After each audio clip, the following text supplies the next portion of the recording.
Welcome back to Collective Gamer 77, and today we'll be doing an overview of Hot Toys The Crow 1/6 scale figure. Based on the graphic novel by James Zobar, we have The Crow, as portrayed by the late Brandon Lee, son of legendary Bruce Lee, father of Jeet Kune Do. As you can see here, we've got the outer box, which has a very iconic look of Eric Draven's The Crow, and also one of the poses which you could put the figure in. It's a very simple outer box, very well done, it's very tasteful, with the back reflecting the team that brought this creation to life. Inside the inner box, there's actually a cutout of the window where Eric Draven was thrown out of. It makes a good display piece as well.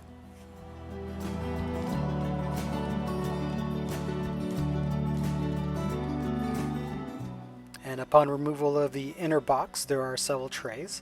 One tray holds the actual base stand, along with a stand for the crow itself, which you can see here. And this is the bottom tray. The figure itself stands about 12 inches tall with 30 points of articulation. There are one pair of fists, one pair of holding palms, a pair of relaxed palms. The figure itself is well packaged along with the rest of the accessories. Even though the figure is a few years old, this is actually the first time we've even posed or had this figure out of the box. Here you see the base stand along with the figure of the crow, along with the logo and the character's name. Here is a close-up look of the crow itself. Now the crow does not unfortunately sit on the shoulder. It would fall off, so it does come with its own stand, which you could place behind the figure itself. A closer look at the guitar. There is also a faux leather strap which you could put on this guitar itself, depending on what kind of a pose you'd like to put the figure in. It is very well detailed, along with the faux plastic strings, which are very detailed as per Hot Toy standards. It also comes with the lightning rod, which was attached to the top of the church, which Brandon Lee used as a weapon in the final acts of the movie. Quick shot of the 3 pairs of interchangeable glove palms, which include fists, holding palms, and relaxed palms as well. This was a new head sculpt by Yuli with costume design by Hai Lim. The wonderful part is there are quite a few pieces to this figure, so you can use and pose him in several different ways.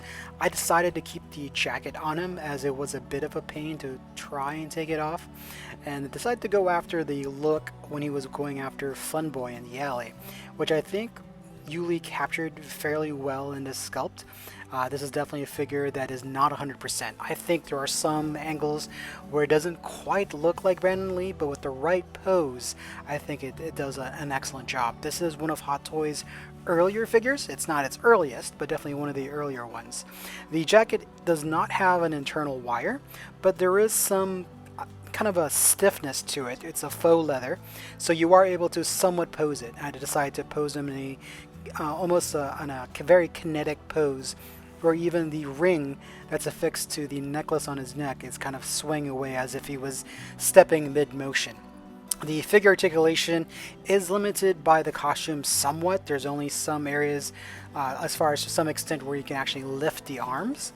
And again, that's just held by the jacket. Once removal, you could move the arms a bit more, but unfortunately I think he looks a little too skinny.